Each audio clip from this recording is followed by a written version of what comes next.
여러분 안녕하세요. 저는 충남 공주에 사는 40대 여성입니다. 중학생 딸을 하나 키우고 있어요. 저희 남편은 산림청에 다니는 공무원이랍니다.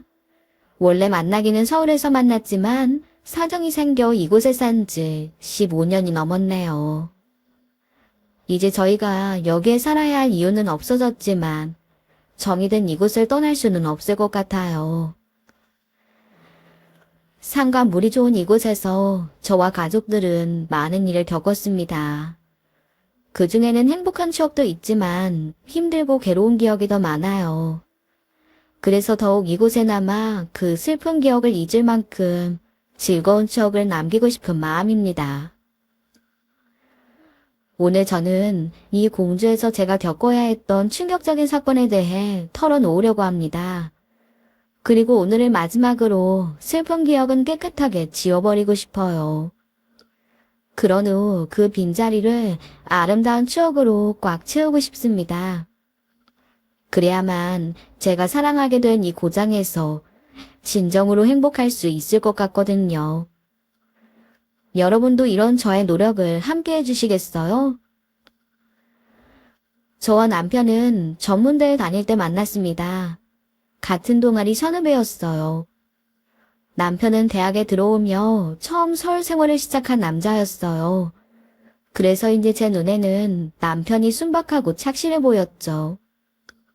사실은 제가 학년은 한 학년이었지만 나이는 동갑이었습니다. 생일이 1월인 제가 초등학교 입학을 빨리 했거든요. 학기 초가 되면 재학생들이 신입생들을 챙겨 밥을 사주는 게 관례였어요. 저도 남편과 같은 학번 후배들에게 밥을 자주 사줬네요. 하지만 남편은 절대 저에게 뭔가를 얻어먹으려고 하지 않는 거예요. 그래서 처음에는 저를 무척 싫어하는 줄 알았답니다. 그러던 어느 날 남편이 저에게 불쑥 영화표를 내밀더군요. 그러면서 무뚝뚝한 말투로 한마디 툭 던졌어요. 시간 있으면 영화 봐요, 선배. 바쁘면 거절해도 되고요. 한데 그런 무심한 말투와는 달리 얼굴은 타오를 것처럼 새빨갛더라고요. 의외의 모습에 전 웃음을 참으며 고개를 끄덕였네요. 그렇게 저희는 자연스레 사귀게 되었고 캠퍼스 커플을 지나 결혼할 약속한 사이가 되었습니다. 장장 6년에 걸친 연애였죠.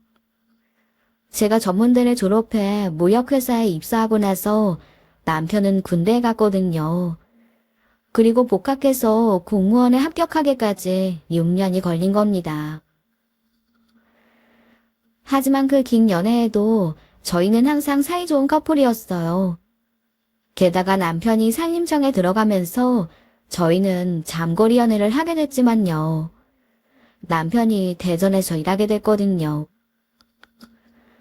하지만 저희 사이는 여전히 굳건했어요. 그래서 주변에서는 남편과 저의 결혼을 의심하는 사람이 아무도 없었네요. 저도 물론 남편과의 미래를 당연하게 생각했고요. 한데 막상 결혼 허락을 받으러 가자 시어머니가 저와의 결혼을 반대하시는 거예요. 제가 조실부모했다는 이유 때문이었죠. 사실 저희 부모님은 제가 남편과 사귄 지 몇 달 만에 화재로 돌아가셨거든요. 그땐 정말 하늘이 무너질 것 같은 기분이었어요. 하지만 남편이 곁에 있어 버틸 수 있었습니다. 남편은 어떻게 해야 할지 모르는 저를 대신해서 장례 절차를 처리해줬어요. 그리고 먹지 못하는 저에게 억지로 밥을 떠먹여주며 기운을 차리게 해줬네요. 저희 부모님은 살아생전 시장에서 국밥 장사를 하셨습니다. 그런데 인심이 좋아 여기저기 돈을 많이 빌려주셨었죠. 하지만 갑자기 두 분이 함께 참배를 당하자 돈을 빌려간 사람들은 죄다 모르쇠로 일관하더군요. 분명 부모님의 잔고에는 돈을 빌려준 기록이 있었지만 다들 모른다고만 했네요. 그때 저는 어른들의 민낯을 처음 보게 됐어요. 평소 저에게 이모, 삼촌 부르라던 사람들도 부모님이 돌아가시자 단번에 안면을 바꾸어 버렸습니다. 거기다 가게에서 가스 누출로 사고가 나는 바람에 주변 전포 피해까지 보상해줘야 했어요. 그러다 보니 집을 처분하고도 빚만 남더라고요. 그때 갑자기 사는 게 막막해진 저를 남편이 걷어줬죠. 남편은 자신의 원룸을 저에게 내주고 친구 집으로 들어갔어요. 물론 같이 살 수도 있었지만 주변 시선 때문에 동거는 못하겠더라고요. 부모님이 돌아가시자마자 남자랑 산다는 말도 듣기 싫었고요. 그 후로도 남편은 자신의 아르바이트 자리까지 저에게 양보해줬답니다. 그래서 졸업 전까지 어떻게라도 버틸 수 있었네요. 한데 이런 모든 과정은 남편의 부모님도 알고 계셨습니다. 심지어 아버님은 남편을 통해 부조금까지 전달하며 함께 애도해 주셨죠. 비록 그때까지 만난 적은 없었지만 그 마음이 너무 감사했어요. 그런데 저희는 그런 일이 있고도 5년을 더 만났습니다. 그래서 설마 그 이후로 시댁에서 결혼을 반대하실 줄은 몰랐네요. 부모님이 돌아가신 게 마음에 안 들었다면 진작에 교제도 반대하셨을 거라고 생각했거든요. 하지만 저희의 생각이 틀렸더군요. 예비 시어머니는 저를 보자마자 불편한 기색이 역력하셨어요. 그러더니 결혼말을 꺼내자 대뜸 썸을 내시더라고요. 너 정말 총각이랑 결혼할 거니? 지겹게도 만나길라 그러다 헤어지겠거니 했는데. 그게 무슨 말씀이세요? 저희가 왜 헤어져요? 요즘 애들 만났다 헤어지는 게 일이잖니. 난 너희도 그럴 줄 알고 신경도 안 쓰고 있었던 거야. 사실 난 너희 결혼이 그리 달갑지가 않아. 어머니, 갑자기 왜 그러세요? 미호개가 전화로 인사도 드리고 했었잖아요. 그때는 별 말씀 없으시더니. 사실 난 얘 팔자가 싫어. 부모님 두 분이 다 돌라서 돌아가셨다는 게 좀 그렇잖니? 박복한 사람이 들어오면 집안에 우환이 들끓는 법이야. 내가 살면서 보니까 그렇더라고. 지금은 섭섭하겠지만 억지로 결혼해서 나한테 껄끄러운 소리 듣느니 너도 지금 헤어지는 게 좋을 거야. 어머니, 사람을 앞에 앉혀두고 무슨 그런 말씀을 하세요. 부모님 돌아가신 게 이 사람 잘못은 아니잖아요. 그리고 그게 언제적 일인데 지금 와서 그 말씀을 꺼내세요. 아무튼 나는 결혼 반대니 그렇게 알아라. 어머님은 단칼에 저희의 결혼을 반대하고 밖으로 나가버리셨어요. 그 기세에 눌려 저는 입도 뻥긋 못하고 거절당하고 말았네요. 아버님은 한마디도 하지 않고 저희 대화를 듣기만 하시더군요. 그러더니 만뜩 자는 얼굴로 인상만 쓰실 뿐 별다른 말씀이 없으셨습니다. 결국 전 공주까지 내려와 밥도 못 얻어먹고 다시 서울로 올라가야 했어요. 물론 남편이 미안해하며 식당에 가자고 했지만 거절했죠. 그 기분으로 무슨 밥이 넘어가겠어요. 그 후로 저도 남편을 보는 마음이 불편해졌네요. 시부모님이 저를 어떻게 생각하시는지 알고 나자 속이 좁아지더라고요. 매달리면서까지 결혼하고 싶지도 않았고요. 그런데 남편 행동 역시 좀 이상해졌습니다. 전에는 한 번도 그런 적이 없었는데 주말에 자주 연락이 안 되더라고요. 그러더니 계속 전화를 하자 전화기를 꺼놓기도 했어요. 저는 그런 모습을 보며 남편의 마음도 변해가는 거라고 생각하고 혼자 생각을 정리하려고 했습니다. 하지만 마음만 괴로울 뿐 쉽지 않더라고요. 저희가 함께한 시간이 너무 길었던 거죠. 그런데 남편과 또 연락이 안 되던 어느 주말 처음 보는 번호로 연락이 왔습니다. 바로 남편의 어머니셨어요. 어머님은 특유의 쌀쌀맞은 목소리로 말씀하셨어요. 할 말이 있으니 지금 좀 내려와라. 네? 지금이요? 그래. 꼼을 벌리지 말고 서둘러 와. 알겠습니다. 그럴게요. 그러더니 인사도 없이 먼저 전화를 끊으셨어요. 저는 준비를 서둘러 공주로 향했네요. 그리고 몇 시간 후 시댁에 도착해 생각지도 못한 말씀을 듣게 됐어요. 어머님이 저를 보며 갑자기 어디 아픈 곳이 없는지를 물으셨거든요. 전에 못 물어봤는데 너 몸은 건강하니? 그냥 봐서는 소도 때려잡게 생겼다만 혹시나 해서 물어보는 거야. 네. 저 건강해요. 아픈 것도 없고 체력도 좋은 편이에요. 근데 왜 그런 걸 모르시는지. 정마귀가 너 아니면 죽겠다더니 여기 와서 아버지 감경하면서 살라고 하니 안 된다고 하더라. 네가 몸이 약해서 안 된다는 거야. 네? 아버님을요? 그래. 종학의 아버지 당뇨 앓는 건 알지? 네. 들었어요. 아직 그렇게 심각하신 건 아닌 줄 알았는데. 이번 검사 결과가 아주 안 좋아. 아마 투석까지 하셔야 할 것 같다. 근데 너도 보다시피 내가 몸이 약해서 환자를 돌볼 체력이 안 돼. 거기다 나이도 있고. 요즘은 허리고 다리고 안 쑤시는 곳이 없어. 그래서 말인데 너희가 결혼해서 여기서 아버님 좀 모시고 살아라. 어차피 투석하러 대전까지 다니셔야 해서 내가 모시고 다니는 건 무리야. 넌 운전할 줄 알지? 네? 그럼 결혼을 허락하신단 말씀이세요? 아니, 저 애무네가 왜 이리 말기가 어두워? 그럼 결혼도 안 했는데 아버지 모시라고 하겠니? 원래는 절대 허락 안 하려고 했는데 너희가 그렇게 좋다니 어쩌겠니? 어른이 양보해야지. 그러니 고맙게 생각하고 아버지 모시고 조신하게 살아. 알겠지? 전 갑작스럽게 변한 시어머니의 태도에 어안이 벙벙했습니다. 게다가 결혼 얘기를 남편에게는 전혀 듣지 못했었거든요. 그래서 어떻게 대답해야 할지 몰라서 잠시 고민했네요. 그런데 그때 남편이 들어오더군요. 그러더니 제가 오는 걸 전혀 몰랐다는 듯 놀라며 물었습니다.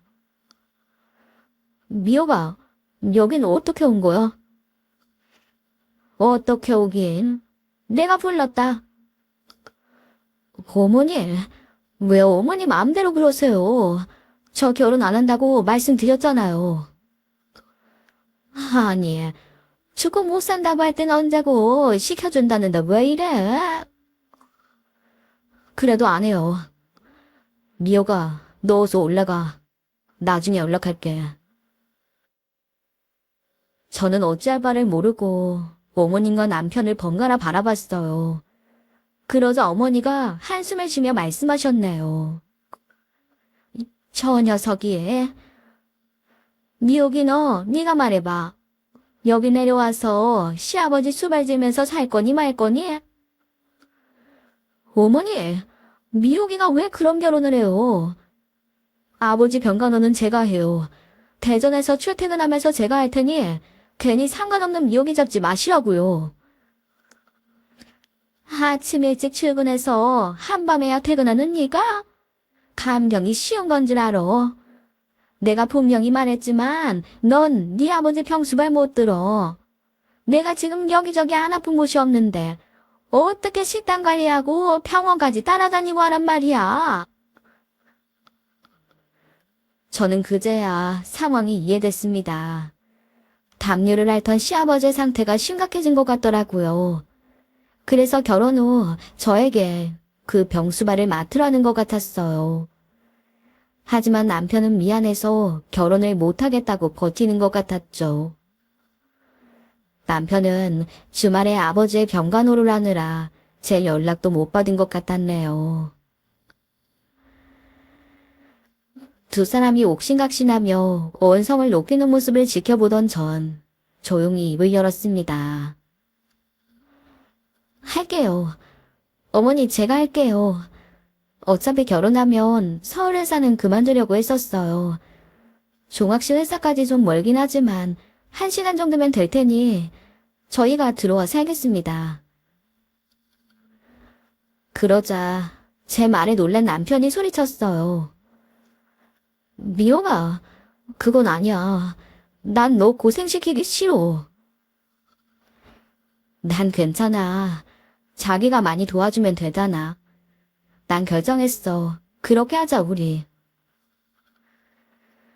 저는 자신감 넘치는 목소리로 남편을 바라보며 동의를 구했습니다. 그러자 결국 극구 거부하던 남편도 저의 설득에 백기를 들고 말았죠. 그렇게 저희는 결혼하게 됐어요. 결혼 준비를 하면서도 남편은 제게 미안했어요. 저는 그런 남편에게 웃으며 말했네요. 자기야, 내가 부모님 돌아가시고 뭐가 제일 아쉬웠나 알아? 두 분을 위해 해드린 게 너무 없었다는 거였어. 갑자기 돌아가셨잖아. 그래서 아버님을 모시면서 우리 부모님께 못 해드렸던 거 대신 해드리고 싶어. 다시는 그런 한이 남지 않도록 말이야. 그러니까 미안해하지 마. 그 후로 저희는 시댁에서 신혼살림을 시작했어요. 남편은 대전으로 출퇴근해야 해서 이른 출근을 했고 저녁에도 늦는 날이 많았죠. 하지만 주말만은 함께 집안일도 하고 장도 보며 저를 도와주려고 노력했습니다. 그런데 결혼하고 한 달쯤 지난 어느 날 어머님이 진가방을 들고 나오셨어요. 그러더니 갑자기 뜬금없는 말씀을 하시더군요. 나 서울에 가서 애 좀 봐줘야겠다. 네 동서가 몸이 약해 그런가 애 하나를 가지고도 어쩌지를 못하나 봐. 그래서 내가 가서 상임도 좀 도와주고 애도 돌봐주기로 했어. 여기야, 애초에 결혼하기 전부터 네가 맡기로 한 거니까. 네? 아버님 식단이랑 운동하시는 거랑 제가 아직 익숙하지 않은 게 많은데. 그래도 주말에는 내려오실 거죠? 아, 그거야 올라가 봐야 알지. 주말에야 종아기도 있는데 뭘 걱정이야. 옹살부리 생각 말고 열심히 해. 네가 이 집안 맏며느리 아니야. 예부터 시부모 병수발은 맏며느리 몫이었어. 모르고 시집온 것도 아니잖니? 남편은 시동생이 하나 있었는데 서울에서 우류 장사를 하고 있었어요. 그런데 여자친구가 임신하는 바람에 저희보다 2해나 먼저 결혼했죠. 그리고 아들을 낳았는데 그 아들을 봐주겠다고 하셨던 겁니다. 물론 요즘 세상에 할머니가 손자 돌봐주러 가는 건 흔한 일이에요. 하지만 어머님은 몸이 아파서 시아버지 간병도 못한다고 하셨던 분이시잖아요. 그뿐만 아니라 늘 저만 보면 온몸이 쑤셔서 손가락 까딱하기 힘들다고 노래를 부르셨어요. 한데 그런 분이 서울까지 가서 아이를 보겠다고 하시니 좀 황당한 기분이 들더라고요. 사실 남편을 낳은 건 어머님이 아니었거든요. 남편 어릴 때 친모가 돌아가시자 후초로 들어와 시동생을 낳으신 거죠. 그래서 평소에도 어머님이 시동생과 동서에게 더 신경을 많이 쓰는 건 느끼고 있었네요. 하지만 병든 시아버지를 저에게만 맡겨두고 진 아들에게 가시겠다고 하니 배신감마저 들더라고요. 그제야 어머님이 반대하시던 저를 기를 쓰고 남편과 결혼시킨 진짜 속내를 알게 됐습니다. 하지만 아버님도 별 말씀 없이 보내주시는 마당에 도리가 있나요? 남편은 아무 말도 못하고 어머님을 동선에 모셔다 드리고 왔네요. 그리고 아버님의 간병은 본격적으로 저의 차지가 되었어요. 물론 결혼할 때 큰 소리치긴 했지만 아예 제가 모든 것을 도맡을 줄은 몰랐습니다. 그래서 처음에는 무척 난감하더라고요. 그래도 저를 믿고 있는 남편과 아버님을 위해 최선을 다하기로 했네요. 텔레비전에 나오는 당뇨 상식은 모조리 챙겨보고 책도 사서 공부했어요. 그러면서 당뇨는 정말 관리가 중요한 질병이라는 걸 알게 됐죠. 그래서 식단 관리도 열심히 하고 운동도 규칙적으로 시켜드렸습니다. 하지만 당뇨라는 건 쉽게 극복할 수 있는 병이 아니더군요. 결국 아버님은 투석을 시작하게 되셨어요.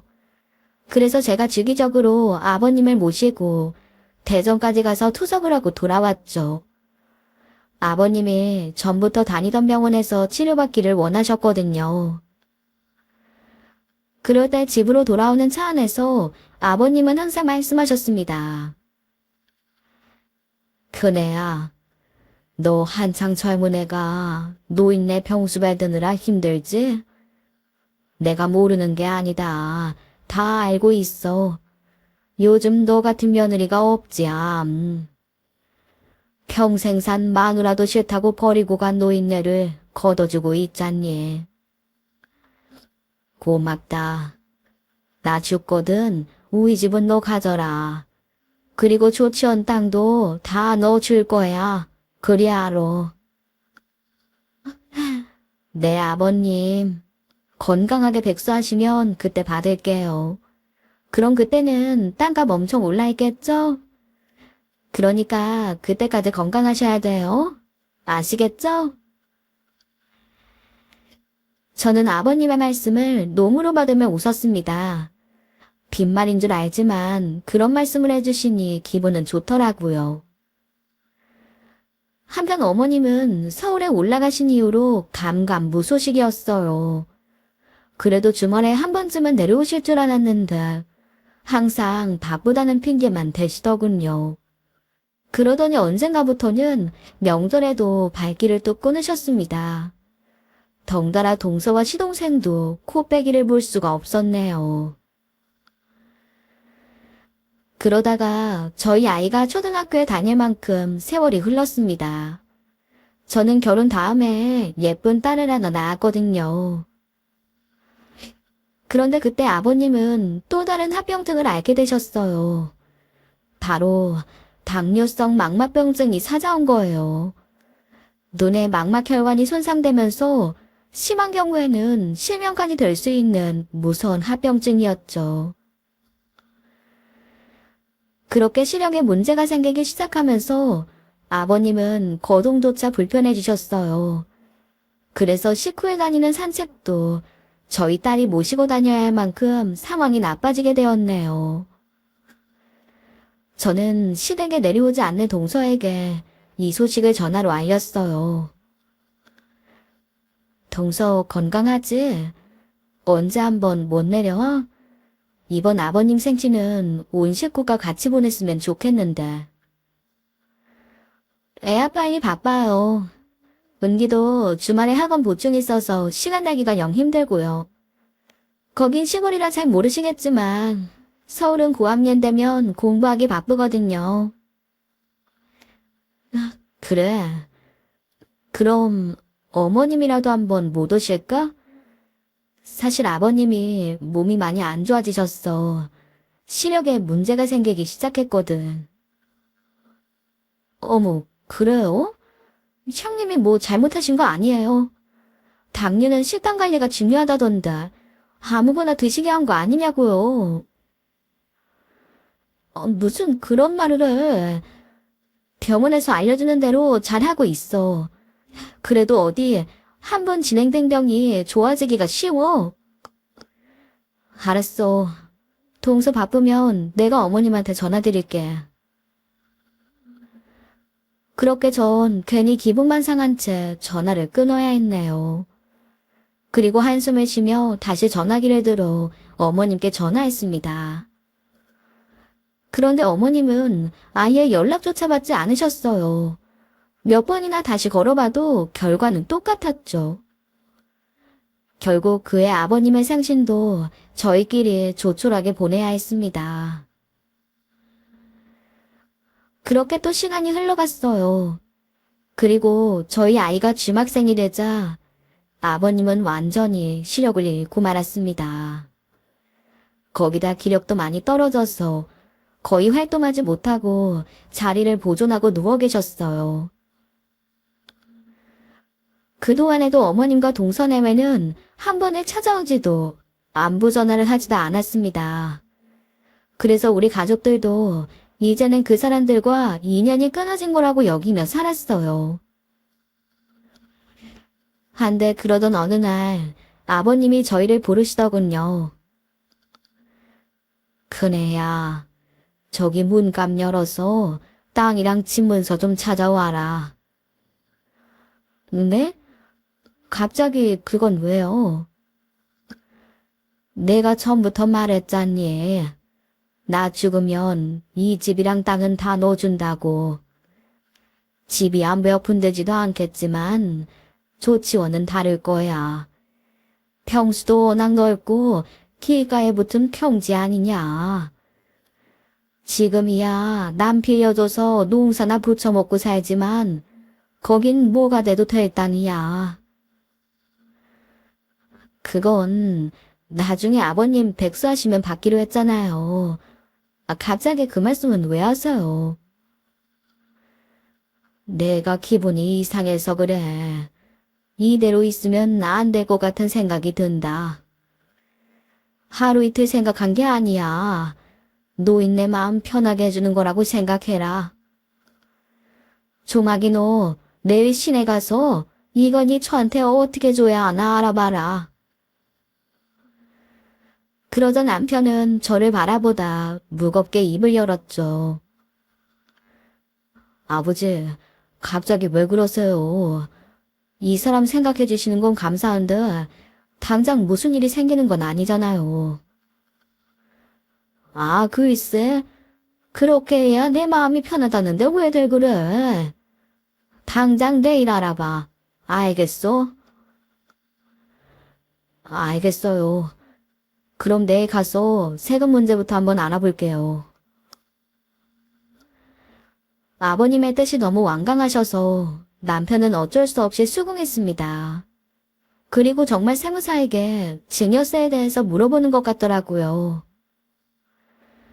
그런데 그런 일이 있고 3일 후 갑작스런 사건이 터졌어요. 그날은 아버님이 제사에 올리는 토랑고기 드시고 싶다고 하셨어요. 평소에는 잘 드시지 않던 건데 이상한 마음이 들었죠.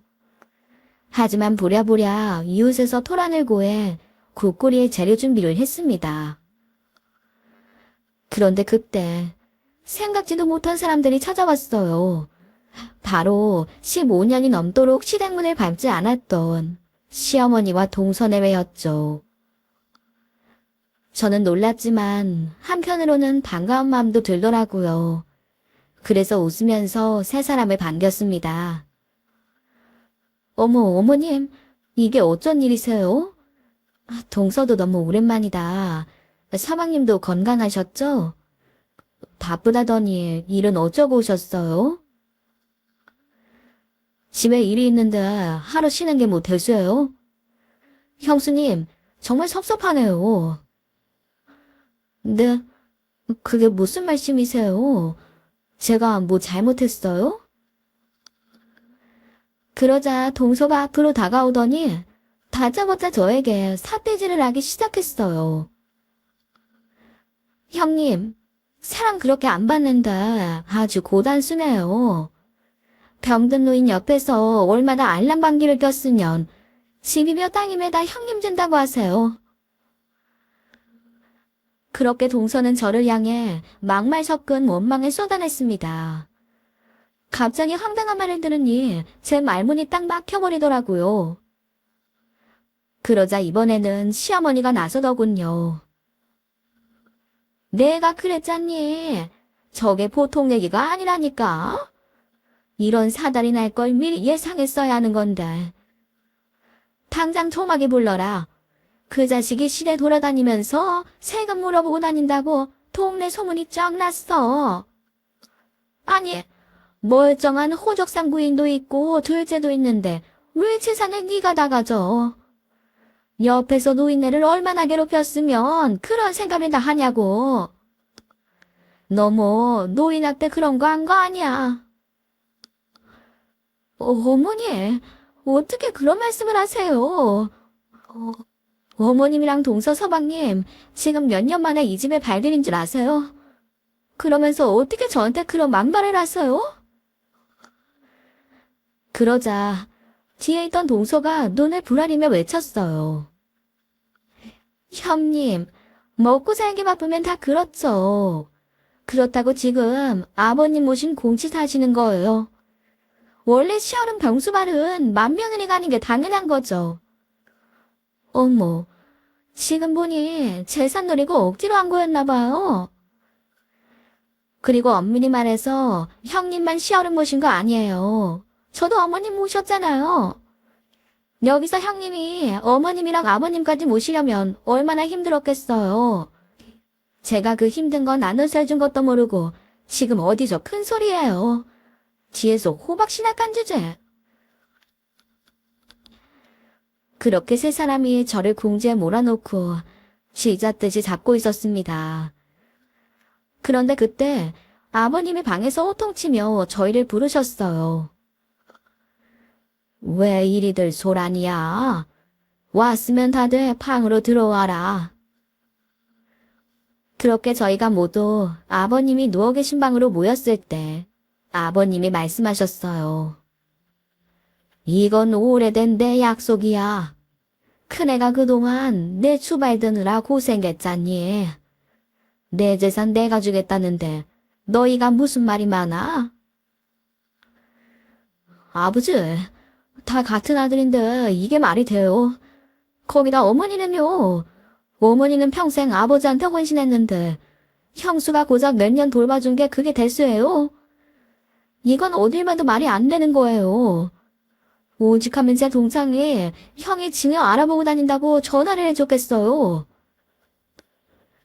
이놈이 형수한테 큰 잘해도 모자랄 방법에 어디 큰 소리야. 나는 이미 마음 정했으니까 이런 소리 하려고 왔거든. 다들 올라가. 그렇게 아버님은 세 사람을 매몰차게 내치려고 하셨어요. 그러자 어머님과 동서는 바다 맺히며 눈물을 흘렸습니다. 시동생도 미친 사람처럼 소리를 지르며 난리를 치더군요. 그러더니 결국 저에게 진열을 포기한다는 담을 받아내고 나서야 조용해졌죠. 아버님도 생각보다 반발이 너무 거세자 놀라신 모양이었어요. 결국 진열 시도는 해프닝으로 끝나고 말았네요.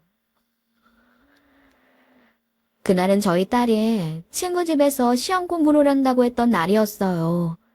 그래서 그런 험한 꼴을 보이지 않아 다행이었죠. 남편이 퇴근하며 늦은 밤에나 딸을 데려오기로 했었거든요.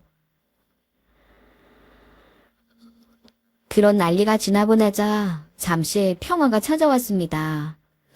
저도 마음이 상했지만 그래도 오랜만에 모인 가족을 위해 저녁상을 차리려 했어요. 하지만 시동생네매는 친구들과 약속이 있다며 쌩하니 시내로 나가버리더군요. 하지만 어머님을 생각하니 장에는 다녀와야겠더라고요. 워낙 갑작스럽게 오셔서 찬이 마땅치가 않았거든요. 그래서 올려놓았던 탕국에 불을 끄고 서둘러 장으로 향했습니다. 그리고 꼼꼼히 장을 봐서 집으로 돌아왔네요. 한데 골목 어귀에 들어서자 탄내가 진동을 하더라고요. 길가에 소방차가 서 있고 사람들이 웅성거리는 게 보였어요. 그 사람들 뒤로는 검은 연기가 솟아오르고 있었습니다. 저는 깜짝 놀랐지만 설마 하며 앞으로 걸어갔어요.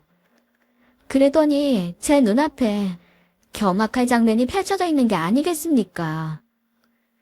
검은 연기와 화염에 휩싸인 건 바로 저희 집이었습니다. 저는 어쩔 줄 모르고 발만 동동 굴렀어요. 그리고 소방관들을 붙들고 안에 사람은 어떻게 됐는지 물었죠. 그런데 그때 어머님이 저에게로 달려와 말씀하시더군요. 어쩌냐, 저기 안에 네 시아버지가 있어. 내가 데리고 나오려고 했는데 너무 뜨겁고 무서웠어. 네? 아버님이요? 저는 안에 아버님이 계시다는 사실에 만연자실했습니다. 소방관들이 불길을 잡으려고 애썼지만 쉽지가 않은 것 같더군요. 전 부모님을 화재로 잃은 기억 때문에 온몸이 오들오들 떨릴 만큼 공포가 몰려왔어요. 그때 이 모습을 지켜보던 어머님도 오열하며 주저앉으셨죠. 결국 한참 후에 화재가 진압되긴 했어요. 하지만 그 사고로 아버님은 결국 세상을 떠나시고 말았습니다. 눈도 보이지 않고 거동도 힘들어 불길을 피하지 못하셨던 거예요. 그렇게 갑작스럽게 아버님의 장례를 치르게 됐어요. 그런데 온 가족이 슬픔에 빠진 그때 어머님은 엉뚱하게도 제게 원망의 화살을 돌리시더군요. 이게 다 너 때문이야. 네가 그때 탕국을 올려놓고 나갔잖아. 거기서 불이 난 게 틀림없다고. 너 나 죽이고 싶어서 일부러 그랬지? 어머니, 그래 무슨 말씀이세요? 이 사람이 분명히 가슴을 끄고 남았다고 했잖아요. 그리고 감식 결과도 불은 주방이 아니라 아버지 주무시던 방에서 시작됐다고 나왔어요. 조사 소방관이 한 경찰도 전개 합선이라고 하는데 왜 그런 억지를 쓰세요? 아니야, 이게 다 저것 때문이다. 제 부모님이 다 불나서 죽었다고 했잖아. 그 망할 발자가 우리 집에까지 붙어온 게 틀림없어. 내가 이래서 우리 집안으로 적어뜨리지 않으려고 한 건데. 너 왜 뻔뻔하게 그러고 있어? 당장 여기서 나가지 못해? 그러면서 어머님은 저를 끌어내 빈수 밖으로 내보내려고 안간힘을 썼어요. 하지만 남편이 노발대발해서 결국 소란으로 끝났죠. 그렇게 저희는 아버님을 황망하게 보내드리고 다시 살 집을 구할 때까지 이웃에 머물렀어요. 그러면서 아버님의 유산을 정리하게 된대요. 그런데 그 와중에 어머님은 고은색을 드러내시더군요. 너희가 무슨 염치로 유산을 받아? 아버지가 누구 때문에 그렇게 돌아가셨는데. 단히 그 박복한 팔자 때문 아니야? 그리고 그 사람 병이 심해진 것도 다 네가 수발 잘못 들어서 그런 거고. 눈만 보였으면 거길 왜 못 나와? 도대체 얼마나 대충 했길래 눈까지 뭐냐고. 어디 힘이 있음 말을 해봐. 어머니, 저 정말 하늘에 부끄럽지 않게 아버님 모셨어요. 그런데 어머님이랑 서방님 내외는요? 오는 건 고사하고 안부 전화라도 드린 적 있으세요? 이게 어디서 눈을 치켜뜨고 이래? 당연한 일을 이따위로 해놓고 대체 뭐가 그렇게 당당해? 뒷말 필요 없다. 나는 아버지가 남긴 재산 네 손으로 들어가는 꼴은 못 봐. 그러니 엄만 생각하지 말고 너희 살게 찾아가거라. 오늘 이후로 서로 볼 일도 없어. 그러더니 막무가내로 유산을 전부 시동생과 어머님이 상속받겠다고 하는 겁니다. 하지만 법적으로 불가능한 일이었죠. 엄연히 상속분이라는 게 있으니 말이에요. 한데 어머님은 그 모든 것을 무시하고 유산을 전부 차지하려고 생떼를 썼네요. 그런데 그맘때 동네에 흉한 일이 일어났어요. 바로 저희 동네를 관할하던 경찰서 간부가 뇌물을 받은 혐의로 뉴스에까지 나오게 된 겁니다.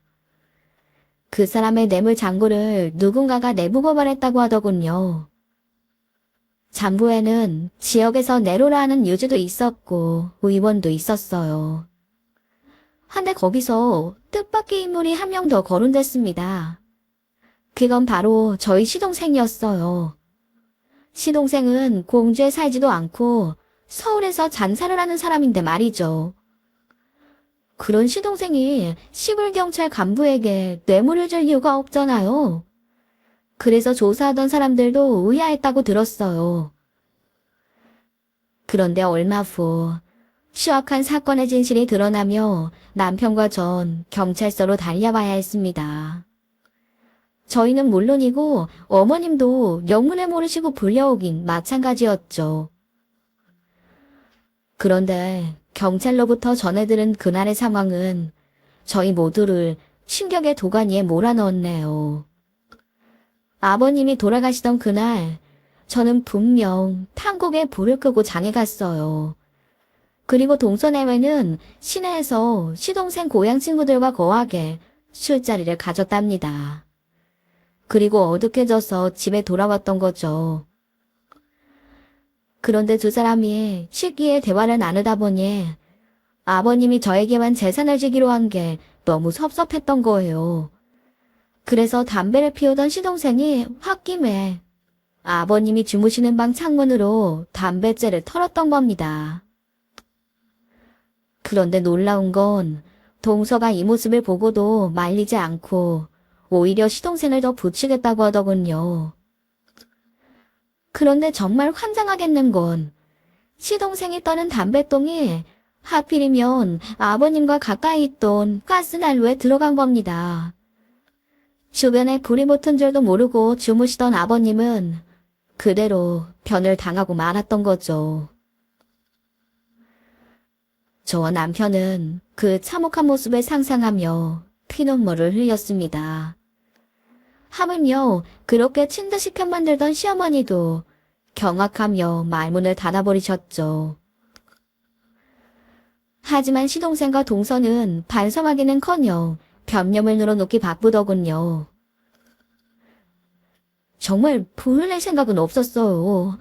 술김에 그냥 아버지를 좀 놀라게 하려고 그런 것뿐인데 하필 담배똥이 거기 붙어서는 진짜입니다. 제가 설마 정말 아버지를 해치려고 그랬겠어요. 정말이에요. 일이 이렇게까지 커질 줄은 몰랐어요. 선한 마음에 저희가 미쳤었나 봐요. 이게 다 아버님이 저희를 쏙 빼놓고 형님만 챙겨서 벌어진 일이라고요. 발단은 형님이에요. 그러자 이 모습을 지켜보던 경찰도 어이가 없는지 시동생과 동서를 향해 소리를 지르더군요. 그게 말이나 되는 소리입니까? 화난다고 거동도 못하는 부모방에 불을 질러요? 그래놓고 일만의 가책도 없이 잡혀갈 걱정에 경찰한테 뇌물까지 먹여. 당신한테 뇌물 먹은 경찰이 담당 소방관까지 매수했잖아. 그래서 증거 조작하고 전기합선으로 사건 마무리했던 거 아니야? 죄를 지었으면 자수하고 용서를 빌어야지. 그런 패륜을 저질러 놓고 어떻게 유산까지 받겠다고 절쳐? 내가 수많은 범죄자를 봤지만 당신들 같은 파렴치 않은 본 적이 없어. 결국 시동생과 동서는 방화의 살인, 그리고 뇌물수수까지 더해져 중형을 피하지 못했답니다. 그리고 저는 사촌동생의 도움을 받아 유산 상속을 위한 기업은 청구 소송을 진행했어요. 저희 이모의 아들이 변호사 사무실의 사무장이었거든요. 제 소심해 드는 동생이 흔쾌히 도와주겠다며 변호사를 소개해줬던 거죠. 그래서 전 아버님의 병간호와 여생을 위해 노력한 곰을 인정받게 됐답니다. 그 결과 유산의 80%나 되는 기여분을 인정받을 수 있었네요. 그 후 저희는 불타버린 시댁을 재건했어요. 물론 다른 곳으로 이사 갈 수도 있었죠. 하지만 아버님과의 추억이 있던 그 집을 버릴 수가 없더라고요. 그래서 이곳에 남는 길을 선택했답니다. 시동생과 동서가 죗값을 치르는 동안 어머님은 조카를 돌보며 옥바라지를 하고 있어요. 거기다 생활비를 벌기 위해서 식당에서 설거지를 한다고 하더군요. 물론 유산으로 받은 일정 금액이 있긴 하지만 저에게 80%를 떼주고 나눈 몫이라 넉넉하지는 않았거든요. 여러분, 전 사람이 벌레와 다른 점이 죄책감과 양심이 있기 때문이라고 생각합니다. 하지만 시동생 내외는 그런 감정이 전혀 없는 인간들이었어요. 그러니 그들은 저에게 인간이 아닌 벌레 같은 존재들로 기억될 겁니다.